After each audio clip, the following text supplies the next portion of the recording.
Stanza number 28. And Acharya Shri is saying that, O Lord Adinath, O first Tirthankara, you are sitting under the Ashoka tree. You are sitting under the Ashoka tree, and your shining form, the rays that go upward, that are really beautiful, they are really wonderful, and they are dispelling the expansion of the darkness, looking exactly beautiful under the Ashoka tree.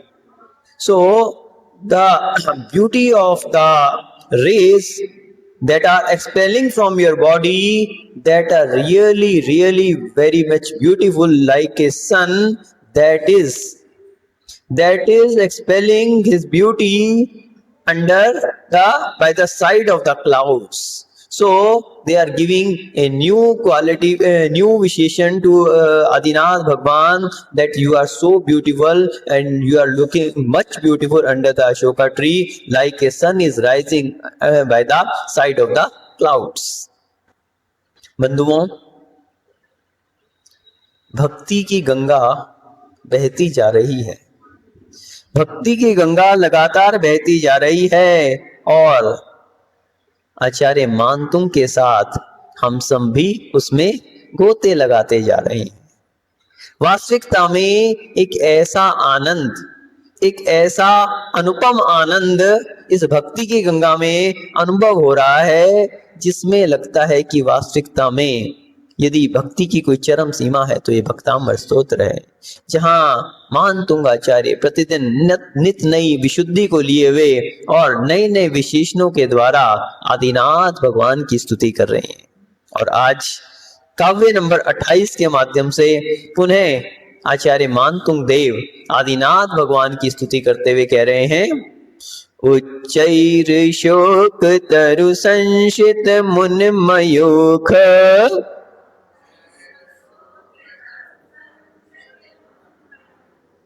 मां भाति रूपममलं भवतो नितान्तम्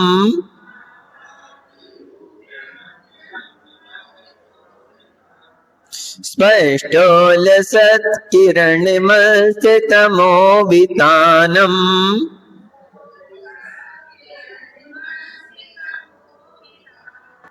बिम्बं रवेरिव पयो दर्पार्श्ववर्ती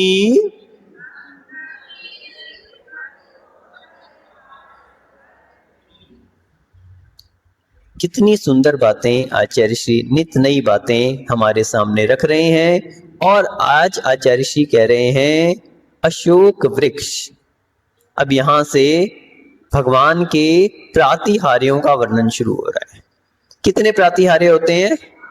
8 प्रातिहार्य, और 8 प्रातिहार्यों में आज अशोक वृक्ष के विषय में आदिनाथ भगवान के लिए कह रहे हैं कि हे भगवान, आप अशोक वृक्ष रूपी प्रातिहार्य से सहित हैं। अशोक वृक्ष के विषय में जब हम देखते हैं तो ये अशोक वृक्ष कैसा है? क्या ये कोई पृथ्वी का एक जीव है अथवा वनस्पति का एक जीव है? क्या नहीं। जैसे आम पेड़ पौधे होते हैं, बहुत सारे पेड़ पौधे होते हैं, वो सभी क्या है? वनस्पति का एक होते हैं। अभी अशोक वृक्ष के विषय में किसी ने अशोक वृक्ष देखा है क्या? किसी के गार्डन में लगा हुआ हो? लगा है क्या? अरे तब तो बहुत अच्छी बात है। उसके नीचे कभी भगवान का समोशन लगा क्या? तो वास्तविकता में वो अशोक वृक्ष है ही नहीं। अब आप उसे कोई भी नाम अपने आप से भले दे दो, लेकिन जैसा अशोक वृक्ष भगवान के समोशरण में भगवान के ऊपर बहता है, वो आपके घर के गार्डन के अशोक वृक्ष से हटकर है। क्यों? क्योंकि जिसे आप अशोक वृक्ष कह रहे हैं वो सार्थक नाम को ही प्राप्त नहीं। अशोक वृक्ष का क्या अर्थ है? अशोक, शोक को दूर करने वाला। अब बताओ, आपके गार्डन में लगा हुआ जो वृक्ष है, क्या वो किसी के शोक को दूर करता है? नहीं करता। बहुत सारे पेड़ पौधे होते हैं, आम्रवन आपने बहुत सारे सुने होंगे कहीं। जब हम तीर्थंकरों के दीक्षा स्थल को देखते हैं तो अलग अलग तीर्थंकरों ने अलग अलग वृक्षों के नीचे दीक्षा ग्रहण की। आप लोग देखते हैं जब कभी पंच कल्याणक में दीक्षा का एक प्रसंग आता है, अथवा यूं कहें जब कभी कोई महाराज जब दीक्षा का कल्याण का प्रसंग आता है, तो उनके एक जहाँ पे दीक्षा देते हैं भगवान को, तो एक पेड़ के नीचे उसको बिठाला जाता है। भले एक पेड़ की आकृति बना दी जाए, छोटा सा गमला रख दिया जाए, पौधा कुछ भी ना कुछ ऐसा दिखाया जाता है एक पेड़ के विषय में। अब वो बरगद का पेड़ भी हो सकता है, आम का पेड़ भी हो सकता है, और बहुत सारे वृक्षों का उल्लेख मिलता है जहां पर अनेक तीर्थंकरों ने अलग अलग पेड़ों के नीचे दीक्षा ली। बहुत जगह तीर्थंकर वन बनाए जाते हैं। तीर्थंकर वन देखा है किसी ने? तीर्थंकर वन कहां पे है? दिल्ली में बहुत जगह है, दिल्ली में भी है और भी बहुत जगह है।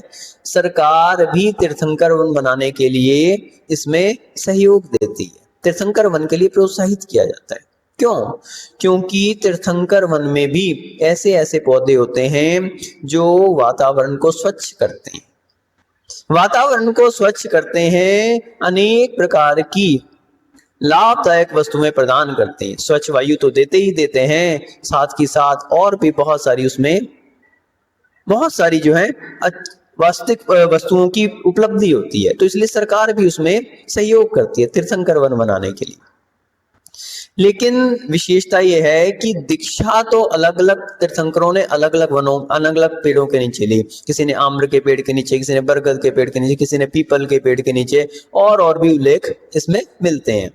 लेकिन जब बात आती है भगवान के समविचरण की, तो समविचरण में भगवान जहां विराजमान होते हैं मात्र एक ही वृक्ष की बात आती है। कौन सा? अशोक वृक्ष। उसमें कहीं कोई दूसरे वृक्ष का नाम नहीं आता। तो प्रश्न ये उठता है कि भगवान अशोक वृक्ष के नीचे विराजमान है, इस अशोक वृक्ष का क्या महत्व है? ये अशोक वृक्ष वास्तविकता में है क्या? तो पहली बात तो आपको बता दें कि जैसे सामान्य वृक्ष होते हैं, पीपल का वृक्ष, बड़ का वृक्ष, आम्र का वृक्ष और भी जो वृक्ष होते हैं, ये सभी तो वनस्पति का एक है। एक अपनी जैसे सामान्य पेड़ पौधे होते हैं उसी तरह से ये वृक्ष भी हुआ करते हैं जिनके नीचे तीर्थंकर दीक्षा लेते हैं। लेकिन अशोक वृक्ष वास्तविकता में कोई वनस्पति का एक जीव नहीं है। ये तो जब कुबेर समवशरण की रचना करता है तो उसी में अशोक वृक्ष की भी रचना होती है। तो ना तो ये कोई वनस्पति का एक जीव है और ना ही कोई पृथ्वी का एक जीव है। सरोवर के ऊपर जो कमल, हाँ, जो तत्वार सूत्र का 3रा अध्याय जब हम पढ़ते हैं तो उसमें एक वर्णन आता है 6 सरोवरों का। 6 जो खंड हो जाते हैं, हिमवन, महाहिमवन आदि जो 6 पर्वत हैं, जो कि जम्बू द्वीप को 7 भागों में बांट देते हैं। भरत, हेमवत, हरि, विदेह, रम्यक, हिरण्यवत, ऐरावत, ये जो 7 जो जम्बू द्वीप के खंड करने वाले 6 पर्वत हैं, हिमवन, महाहिमवन, निषद, नील, रुक्मी और शिखरी, इनके ऊपर क्या है? एक एक सरोवर है। पदम, महापदम, तिंगिज, केशरी, पुंडरीक और महापुंडरीक। अब उनके अंदर एक एक कमल की रचना है, एक एक कमल की रचना है। और वो कमल की रचना कैसी है? पृथ्वी का एक है। वो कमल की रचना कैसी है? वनस्पति का एक नहीं है। वो कमल कितना बड़ा है? 1000 योजन विस्तार को लिए हुए वो कमल है और पृथ्वी का एक है। तो एक तो हमने देखा वो कमल के विषय में। अब वो तो कमल तो एक फूल हो गया। हम जो बात कर रहे थे वृक्ष की, किसी ने कोई वृक्ष भी पृथ्वी का एक देखा है क्या? पृथ्वी का एक वृक्ष, ये तो कमल की बात हो गई, फूल की बात हो गई जो पृथ्वी का एक है। वृक्ष कौन सा पृथ्वी का एक है? हाँ, जम्बू शाल्मनी वृक्ष, जम्बू वृक्ष और शाल्मनी वृक्ष, ये कैसे हैं? पृथ्वी का एक वृक्ष है। जम्बू वृक्ष के नाम पर इस प्रथम द्वीप का नाम जम्बू द्वीप पड़ा, क्योंकि एक जम्बू वृक्ष है जो कि पृथ्वी का एक है, वनस्पति का एक नहीं है वो। तो इस प्रकार से हम देखते हैं कि अभी तक तो हमने जो देखे थे पृथ्वी का एक वृक्ष देखे थे, वनस्पति का एक वृक्ष देखे थे, लेकिन ये अशोक वृक्ष ना तो पृथ्वी का एक है और ना ही वनस्पति का एक है। ये कैसा है? ये देवों के द्वारा बनाया हुआ है। जहां जहां समोच्चरण की रचना होती है वहां देवों के द्वारा इसकी रचना की जाती है। अशोक वृक्ष। अब इसका नाम क्या है? अशोक, यानी जो शोक को दूर करे, शोक को दूर करे। बड़ी विचित्र बात है, क्या वृक्ष भी किसी के शोक को दूर कर सकता है? वृक्ष कोई किसी के शोक, आपने कोई ऐसे वृक्ष सुने हैं जो किसी के शोक को दूर करें? ऐसे कोई वृक्ष बताएं जो किसी के शोक को दूर करें, किसी के लिए कोई कष्ट हो, तकलीफ हो, उसको वो दूर कर सकें। ऐसे कौन से वृक्ष हैं? बता सकता है कोई? अशोक वृक्ष की तो बात चल ही रही है, हम तो इससे हट के पूछ रहे हैं कोई ऐसे वृक्ष आपने सुने हो जो किसी के शोक को दूर करने में समर्थ हो। आकर्ष भैया, हाँ थोड़ा दिमाग लगाओ, आप तो कहेंगे अरे ये तो हमें भी पता था। पीपल का वृक्ष शोक को दूर करता है? क्यों? भूत प्रेत आते हैं उसके ऊपर, इसलिए। बरगद का, अच्छा, शोक को दूर करता है, कैसे करता है? तो वास्तविकता तो ये है कि जितने भी वृक्ष हैं ये सभी प्राणियों के शोक को दूर करने वाले हैं। क्यों? क्योंकि कुछ ना कुछ देते हैं वृक्ष, कुछ ना कुछ देते हैं आपके लिए। कोई आपके लिए भूख लगी हो तो फल प्रदान करता है, किसी से आपके लिए लकड़ी प्राप्त होती है जिससे आपके घर की फर्नीचर आदि तैयार होता है। तो जितने भी वृक्ष हैं ये सभी क्या हैं? शोक को दूर करते हैं। जिसके लिए भूख की बाधा है उसके लिए फल दे रहे हैं, जिसके लिए लकड़ी की आवश्यकता है लकड़ी दे रहे हैं, जिसके लिए छाया चाहिए उसके लिए छाया दे रहे हैं। और लेते क्या है? कुछ भी नहीं लेते। परोपकारी व्यक्ति की ये पहचान होती है कि वो लेता कुछ भी नहीं है और देता ही देता है। यहां तक कि अगर आप उसको पत्थर मारो तो क्या करेगा वो? वापस पत्थर मारेगा ना आपको भी। प्रमोद भैया, कोई आपको पत्थर मारे तो आप क्या करोगे?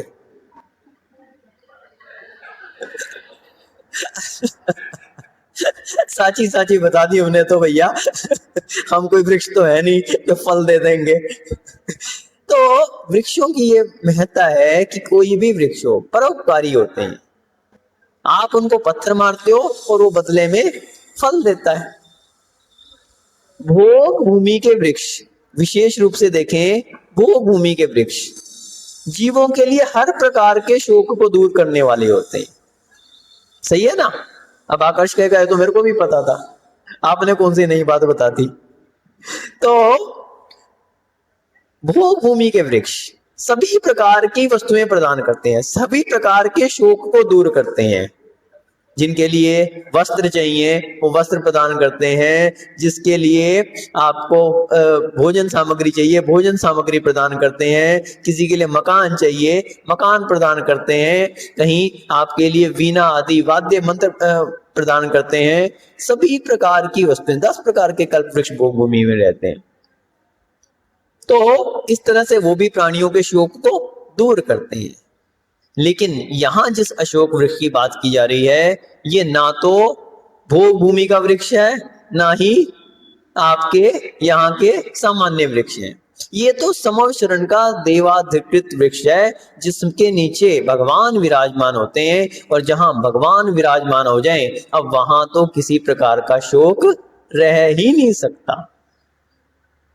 वो भोग भूमि के वृक्ष तो जब भूख लगती है तो फल प्रदान करते हैं, लेकिन ये अशोक वृक्ष ऐसा है जिस समवशरण भूमि में ये रहता है, उस समवशरण भूमि में आप कितना भी समय बैठे रहो भूख की बाधा ही नहीं होती। वास्तविक शोक को दूर करना तो बात की बात है, यहां पर आने पर प्राणियों का शोक स्वतः दूर हो जाता है। वहां पर उन भोग भूमि के वृक्षों के पास जाके मांगना पड़ता है, लेकिन यहाँ पर बिना मांगे ही सब कुछ प्राप्त हो जाता है। हर प्रकार का सुख प्राणियों के लिए। जो व्यक्ति समोशरण की भूमि में प्रवेश कर लेता है, समोशरण की भूमि की एक ऐसी महत्ता रहती है कि ना तो वहां पर भूख की बाधा होती है, ना ही वहां पर गर्मी सर्दी आदि लगती है, और ना ही वहां पर वर्षा की बाधा होती है। कई लोगों को गर्मी लगती है, कईयों को सर्दी ज्यादा लगती है, कईयों को बरसात से दूर लगता है। अब ये देखो आपके यहाँ का कितना सुंदर ये सभागार है, जिसे हम कहते हैं वातानुकूलित सभागार। बिना ही एसी के आपके लिए ठंडक महसूस होती है, वातानुकूलित। बाकी जगह तो एसी लगाना पड़ता है, यहाँ पे बिना ही एसी के वातानुकूलित आपके लिए। जब बैठते हैं और अच्छी बारिश हो रही हो तो पता लग जाता है कि वर्षा काल चल रहा है। सही है ना? तो भगवान के समोच्चरण का एक ऐसा अतिशय रहता है, जहां भगवान की वाणी फिरती है तो मौसम इतना अनुकूल रहता है, ना तो सर्दी लगती है और ना ही गर्मी लगती है। मंद पवन वहां पर चलती है। ऐसा नहीं कि बहुत ठंडी चले और बहुत गर्म हवाएं चले, मंद मंद पवन, और जैसे गंधोदक की वृष्टि हो रही हो, ऐसा ही वातावरण यहाँ पे आपके मेहरोनी में भी प्रस्तुत हो रहा है। तो अशोक वृक्ष के विषय में बता रहे थे हम, प्राणियों की शोक को दूर करने वाला। और वास्तविकता तो यह है कि ये अशोक वृक्ष तो प्रतीक है, प्रतीक है। वास्तविकता में यदि शोक दूर करने वाले हैं तो वो कौन है? स्वयं तीर्थंकर भगवान हैं। उनका महात्म्य है कि प्राणियों के शोक दूर हो रहे हैं। वास्तविकता में शोक को दूर करने वाला कोई वृक्ष नहीं होता, ये तो भगवान का महात्म्य है। और यूं कहें भगवान भी क्या है? एक माध्यम है। भगवान भी क्या है? माध्यम है, क्योंकि भगवान ना तो किसी के लिए सुख देते हैं और ना ही कोई दुख देते हैं। वास्तविकता में तो प्राणियों के स्वयं के कर्म उनके लिए सुख और दुख दिया करते हैं। तो जब हम शोक की बात करें कि शोक कैसे दूर होता है, तो ये प्राणियों का अपने कर्म रहते हैं। भगवान के समोच्चरण में जो प्रवेश कर रहे हैं तो उनका पुण्य इतना प्रबल हो जाता है, भगवान के सामने जो प्रणाम कर रहे हैं और जो भी कोई अच्छे कार्यों में संलग्न रहते हैं, तो वास्तविकता में उनके दुख शोक संकट आदि स्वतः ही दूर हो जाया करते हैं। आज के समय में लोग शोकग्रस्त रहते हैं। क्यों रहते हैं? अनेक प्रकार के उनके लिए दुख रहते हैं। किसी के लिए धन की प्राप्ति नहीं होती इसलिए दुखी है, किसी के लिए पुत्र की प्राप्ति नहीं हो रही उसके लिए दुखी है, किसी का कोई नाम नहीं लेता उसकी कीर्ति नहीं फैल रही इसलिए दुखी है, कोई उसको पूछने वाला नहीं रहता इसलिए दुखी है, और भी दुनिया में अनेक प्रकार के दुख हैं। लेकिन इन दुखों को दूर करने का यदि कोई उपाय पूछे तो वास्तविकता में एकमात्र धार्मिक प्रक्रियाएं हैं। धर्म के द्वारा भगवान का सत्वन करने से, भगवान की पूजा करने से, मुनियों के लिए आहार दान देने से, वैयावित्ति करने से सभी प्रकार की उपलब्धियां अपने आप प्राप्त हो जाती हैं। दान एक ऐसा सूत्र है, और दान कितने प्रकार का होता है? 4 प्रकार का। औषध शास्त्र अभय आहारा, 4 प्रकार का दान होता है। और इसमें भी सबसे महत्वपूर्ण यदि कोई है तो वो कौन सा दान है? शास्त्र दान। अच्छा, और आहार दान। और किसी का कोई मत हो तो सबसे महत्वपूर्ण यदि इसमें चारों दानों में कहा गया वो आहार दान कहा गया। क्यों कहा गया? हमारे दाऊ जी तो शास्त्र दान कह रहे हैं। हाँ देखो, महिला वर्ग स्वाध्याय करती है, बोले सभी प्रकार के दान एकमात्र आहार दान में आ जाते हैं। अरे आहार दान करते थोड़ी कोई शास्त्र दे रहे हैं उनको, शास्त्र दान कहां से आ जाएगा? सोचो, चिंतन करो। आहार दान के द्वारा अभय दान भी हो रहा है, क्योंकि जो भी जिसके लिए आप आहार दान दे रहे हैं उसी से उनका जीवन चल रहा है। क्यों? आहार के द्वारा ही तो उनके लिए शक्ति प्राप्त हो रही है। तो आपका इससे क्या हो गया, एक तो जीवन दान हो गया, जिसके लिए आप कहते हैं कि नहीं, 4 प्रकार के दान कौन से हैं? औषध, शास्त्र, अभय, आहारा। तो अभय दान जिसके लिए आप कहते हैं, तो आहार के द्वारा ही अभय दान हो गया। अब शास्त्र दान जिसे आप कहते हैं ज्ञान दान, जो आप आहार में भोजन लेते हैं उसी के द्वारा मुनिजन स्वाध्याय करते हैं। उसी के कारण, यदि आहार ना करें तो स्वाध्याय कितने दिन तक कर सकेंगे? 1 दिन उपवास कर लेंगे, 2 दिन कर लेंगे, 3 दिन कर लेंगे, जिसकी जितनी सामर्थ्य होगी उतना। लेकिन आहार दान के द्वारा ही वो अपने शास्त्र आदि की और ज्ञान ध्यान उसमें रत रह सकते हैं। तो यदि ज्ञान दान हो रहा है तो वो भी आहार दान के। औषधि दान, आचार्य श्री तो कह रहे हैं आहार ही औषधि है, और वास्तविकता में मुनियों के लिए तो आहार ही औषधि है, अलग से औषधियों की आवश्यकता नहीं रहती। जो पथ्य का सही पालन करते हैं, और दूसरी बात क्या है कि जो अपथ्य से बचते हैं, आहार को संतुलित अवस्था में लेते हैं, मौसम के अनुकूल, अपने स्वास्थ्य के अनुकूल आहार को जो सही ढंग से लेते हैं, अब उनके लिए औषधियों की कोई आवश्यकता नहीं है।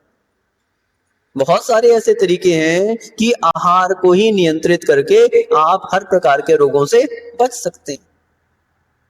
कब कौन सी चीज लेनी है इसका विवेक जिसके पास है, कितनी मात्रा में लेनी है इसका विवेक जिसके पास है, वो कभी बीमार ही नहीं होता। औषधि की आवश्यकता है। गर्मी का मौसम है, उसके अनुकूल आप जूस आदि लो। यदि सर्दी का मौसम है तो उसके अनुकूल आप काढ़ा आदि लो। अगर आपके लिए लूज मोशन की प्रॉब्लम है, आप केला आदि ले लो। और अगर आपके लिए अपच हो रहा है तो आप मुनक्का आदि ले लो। बहुत सारी ऐसी आहार में ही वस्तुएं हैं जिनको आप संतुलित मात्रा में कितना लेना है, क्या लेना है, इसका विवेक जो रख लेता है, अब औषधि की कोई आवश्यकता नहीं है। तो आहार दान में आहार दान तो हो ही रहा है, अभय दान भी हो रहा है, ज्ञान दान भी हो रहा है, औषधि दान भी हो रहा है। एकमात्र आहार दान का इतना बड़ा फल है। तो बताते हैं कि आहार दान का इतना बड़ा फल कि जिसके लिए बोलते हैं कि आपके बिजनेस में कितनी की रिटर्न आ जाती है। प्रमोद जी, आपने नया शोरूम खोला है, कितना का रिटर्न आ जाता है उसमें? 10%, 20%, 50%, 100%, कितना परसेंट?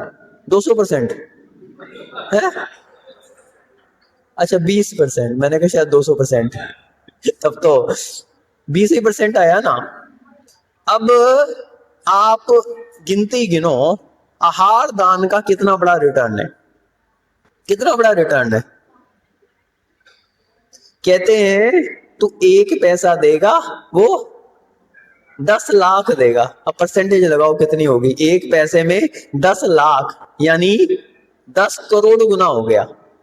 1 रुपए में 100 पैसे और 1 पैसे का 10 लाख मिल रहा है तो 10 करोड़ गुना हो गया। अब बताओ आपका 20% उसके सामने कहां रहा।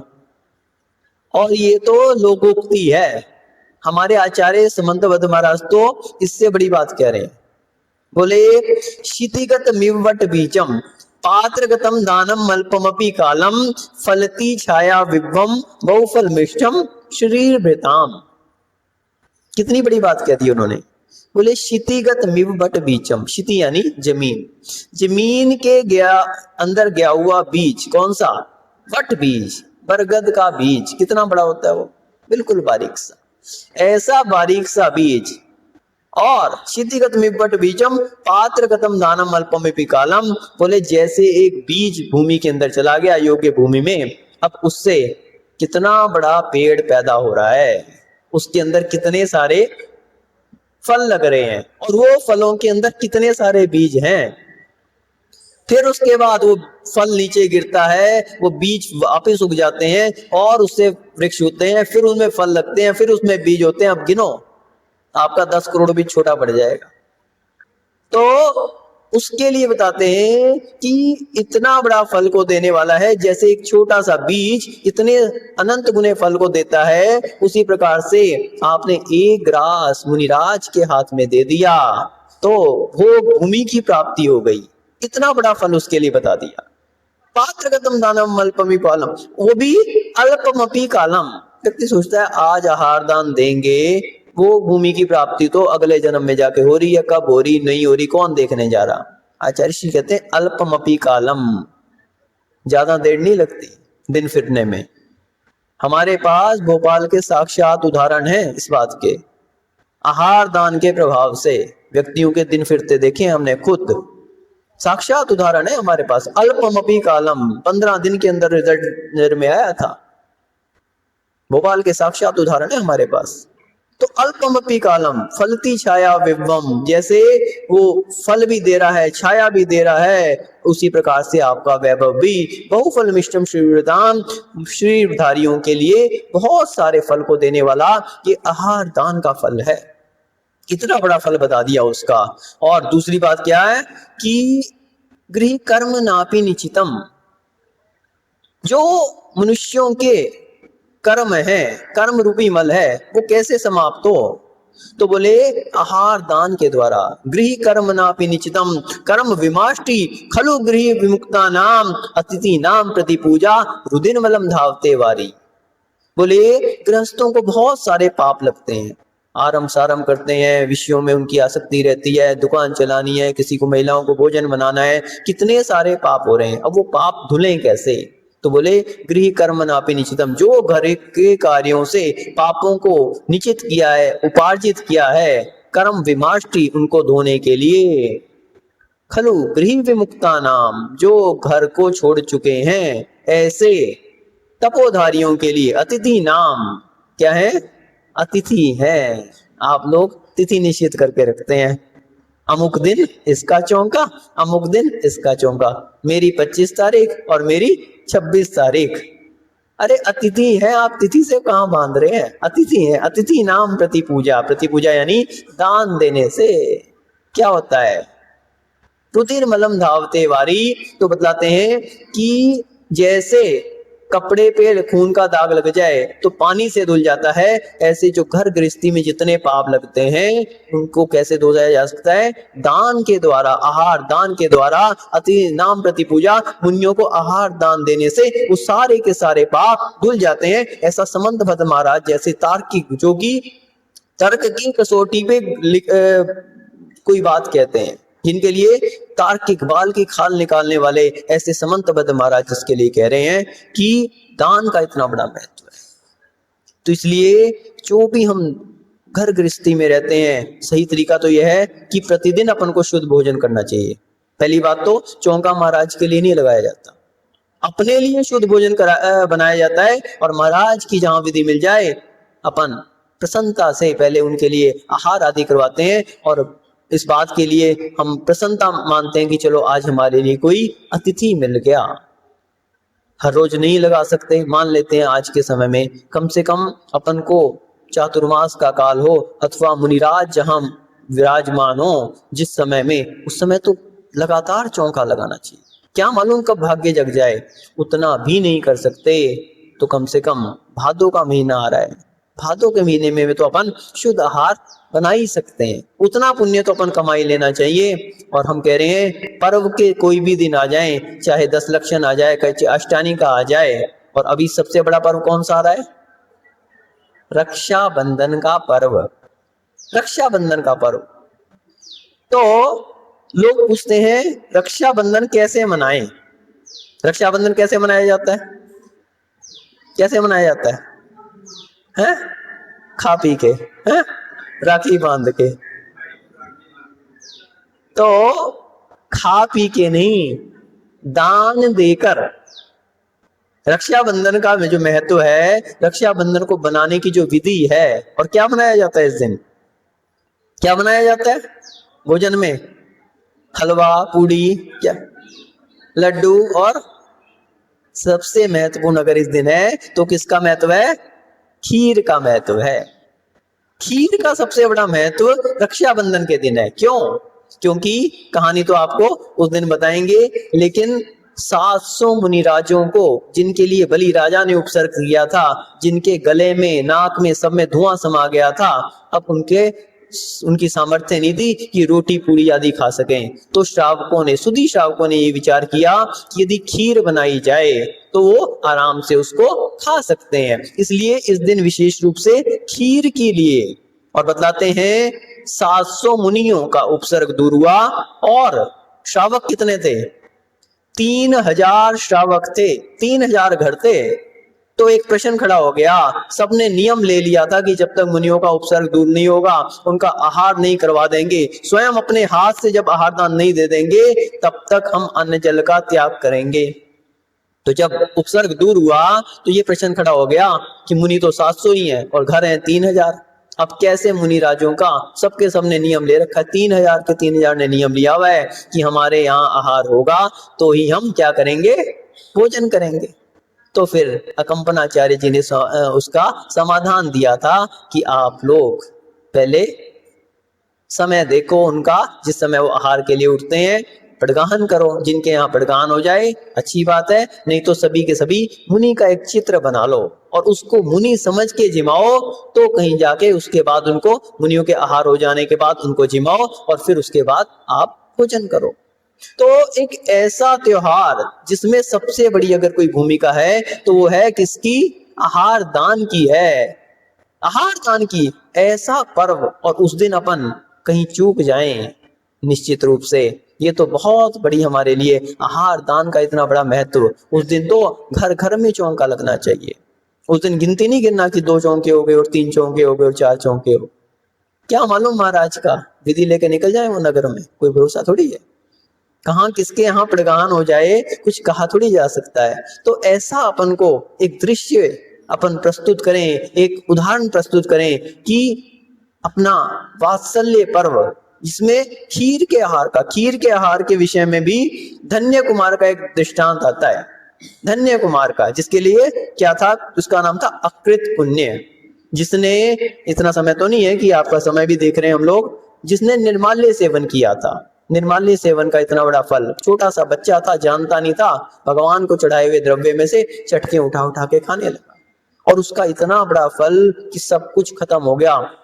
पिता की सामग्री में जहां 2 भाग हुए थे, बड़े भाई को जो मिला वो तो बढ़ता चला गया और ये छोटा भाई जो कुछ था सब समाप्त हो गया। माता को चिंता हुई, उसने कहा चलो पिताजी अपने बड़े भाई के पास चले जाओ। वो भी मंदिर बनवा रहा था तो उसने उसको मजदूरी पे काम दे दिया और बाकियों से भी ज्यादा कुछ अनाज उसके लिए दे दिया।